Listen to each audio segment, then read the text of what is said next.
Morning.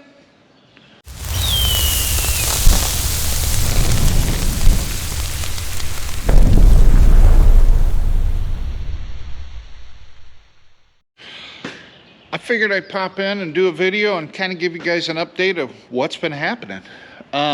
You've seen me working on the disc. I have the disc all back together except for the scrapers. I've got a pile of scrapers here that still needs to be put on the disc. I was going to work on that today, but they're talking rain all day. But the disc is parked over there, hooked to the big tractor right now. And I've got to get a couple new tires on it. But for the most part, it's real close to being ready to go. I did get the wiring harness for the new planters, new to us planters. Got the corn plates, the bean plates, the new brushes, the knockers, and I got the big rat's nest full of wiring harness, the foot pedal switch. So I started yesterday. Was a very busy day for me, but I spent about an hour yesterday afternoon / evening starting the wiring harness of the tractor, and I kind of got frustrated and just went home. So today I'm going to be working on the electronics of that. Oh, also I got to show you this. We got our new corn head. We bought this at auction, and it's a 608 John Deere 6-row corn head. It is in very good condition, as you can see. There's not a lot that really needs to be done to it at all.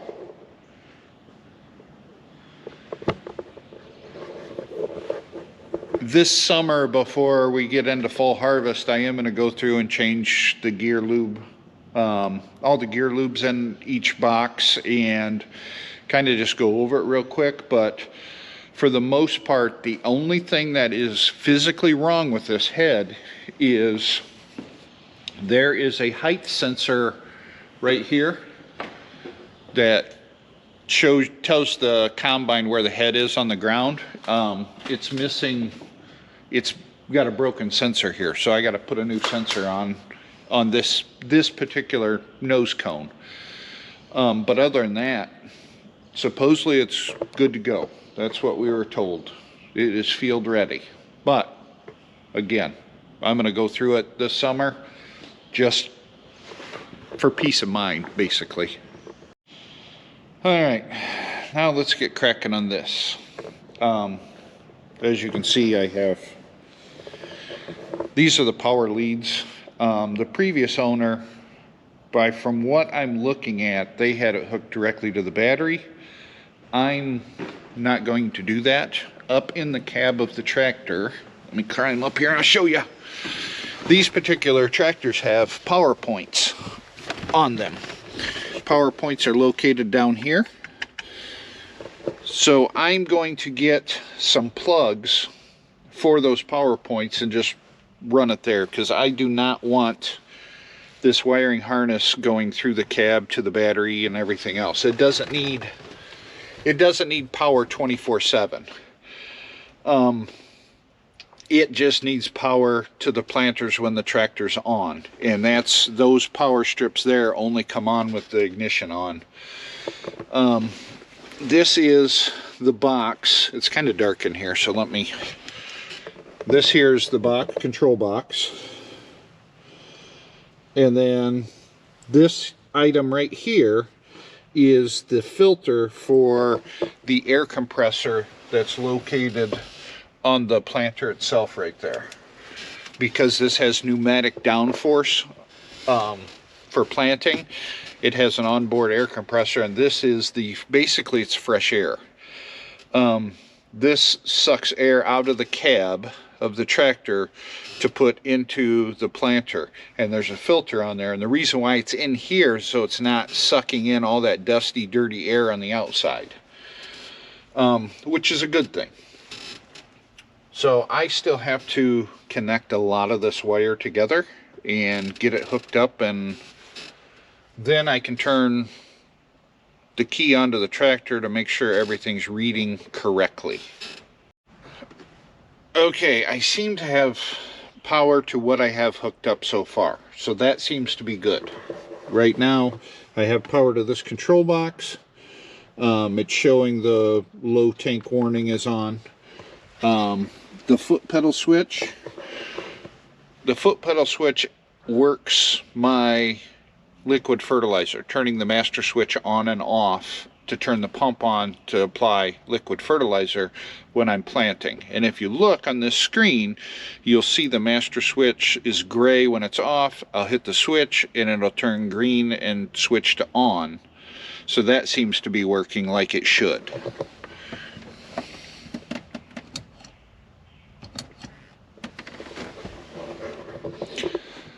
That's a plus.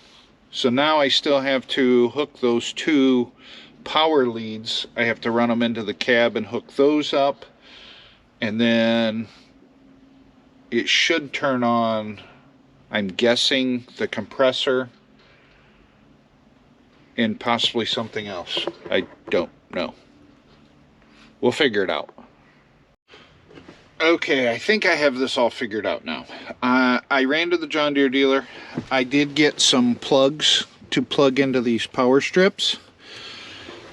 I have this all wired up correctly. I need two plugs to get power to the fertilizer pump and power to the air compressor. And that's what those two plugs down there are going to be. Once I get the plugs and get them wired up, then I can coil that rat nest up nicely and zip tie it together so it's not such a mangled mess. Those are supposed to be in tomorrow. And then I think electronically we are good to go. I do have to button up a couple things on the outside and kind of get the cords and power lines and everything to where they're not in any pinch points for planting season. But for the most part, electrically, we are good to go once I get those two plugs. And then now I can start working on the back of the tractor here, getting that stuff buttoned up, and then I can start putting in seed plates, brushes, and things like that.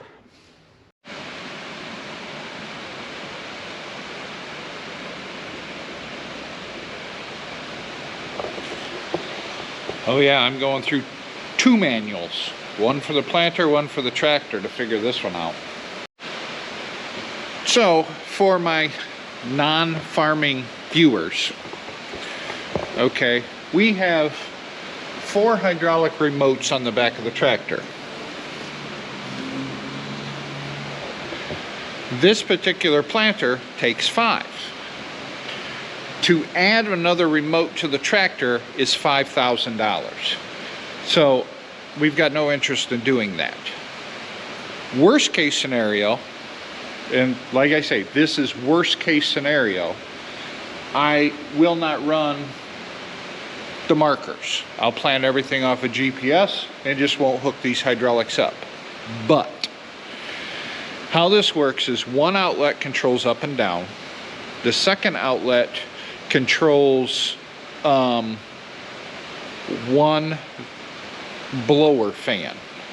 And then 2 hydraulic outlets control, there's one hydraulic outlet for one vacuum and another hydraulic outlet for another vacuum. So I have 2 vacuums, 1 blower.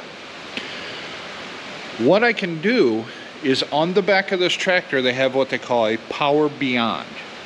Which Power Beyond is when you turn the motor onto the tractor, it's constant hydraulic flow, no matter what. They make a valve kit that you can shut that Power Beyond off. So what I can do is I could take my blower motor outlets, hook it up to my Power Beyond, and with a switch in the cab, I can shut it on and off. and then I can hook my markers up to an outlet, and then everything will be running on the planters. So right now, I'm trying to figure that all out, and I called my sales rep, because on the blower, if you see right there, that orange valve controls the hydraulic flow to that blower. So my question to him was if I can hook that blower up to the power beyond outlet and just turn that valve off when I don't need the blower, and then get out and just turn that valve on to start the blower to plant, and eliminate the whole needing a switch in the cab, you know, to save money. But I'm still waiting to hear back on that, because if that valve will close down to close and not just leak a little bit out and close completely, I think I could use that. Okay guys, I am going to call it a day. I have been racking my brain on this thing enough. I think I have a good game plan set in motion. I'm just waiting to hear back from John Deere technician to confirm what I think I can do, or if there's any extra switches or something that I need to get. But I'm confident in what we've been doing so far with it. Probably tomorrow I'll be doing some seed plates and brushes and things like that in those row units, and getting those set up and ready to go. But for the most part, electronically, I think it's set up. I am waiting for them to plugs. They should be in tomorrow sometime, and then I can get all the electronics hooked up to it and see if it works. Fingers crossed. All right guys, thanks for watching. We'll catch you in the next one.